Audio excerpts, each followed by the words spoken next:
Assalamualaikum warahmatullahi wabarakatuh. Perkenalkan, nama saya Bella Amelia Yustin Lalumbu dengan NIM 212231112.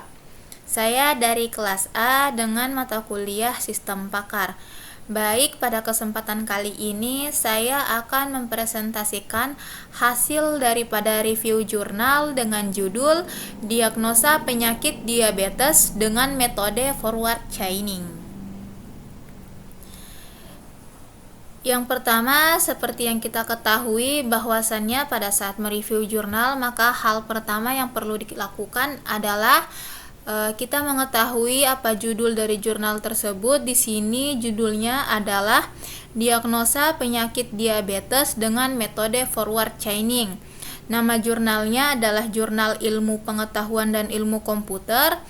Halaman dan volume jurnalnya mulai dari halaman 231 sampai 236 dengan volumenya 5. Terbit pada tahun 2020 dan ditulis oleh Sri Hardani. Selanjutnya, yang menjadi akar masalah atau penyebab masalah penelitian ini adalah peningkatan jumlah prevalensi diabetes di negara berkembang diakibatkan gaya hidup, di mana masyarakat kurang memperhatikan asupan makanan dan kurangnya aktivitas fisik. Yang kedua, ada masalah penelitian. Pada tahun 2017, Indonesia menempati urutan kedua sebagai negara dengan jumlah penderita diabetes di antara negara-negara Asia Pasifik, dengan jumlah penderita diabetes sebanyak 10.578.401 menurut Cho et al. Pada tahun 2018. Adapun yang menjadi tujuan penelitian, yaitu dengan adanya teknologi yang membantu dalam mendiagnosa penyakit akan membantu pasien untuk mengetahui penyakitnya tanpa harus ke dokter. Selanjutnya masuk pada metode penelitian. Dalam melakukan penelitian ini, metode yang digunakan adalah sebagai berikut. Pertama, ada pengamatan atau observation. Ini pengumpulan data dengan melakukan pengamatan secara langsung pada pasien yang sudah terdiagnosa menderita diabetes. Yang kedua, ada wawancara atau interview, mengumpulkan data hasil wawancara penderita diabetes.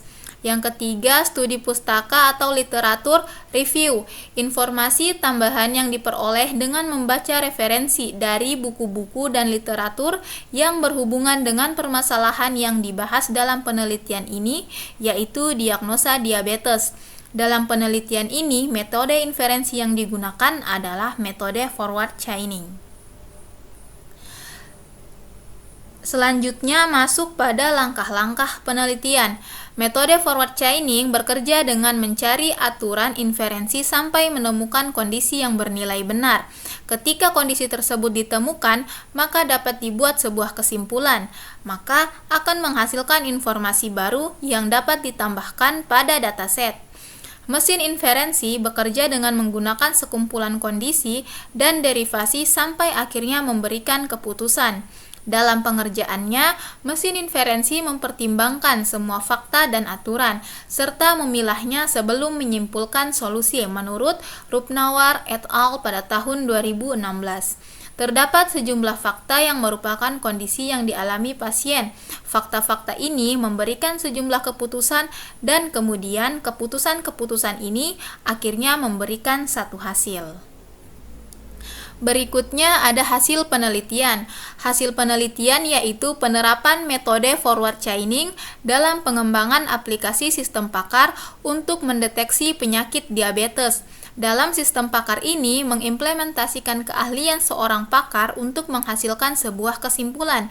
Ini pun dimulai dari tahap yang pertama, ada alur sistem, logika percabangan if-then diformulasikan untuk mendiagnosa apakah pasien termasuk dalam kategori diabetes tipe 1, diabetes tipe 2, prediabetes atau gestasional.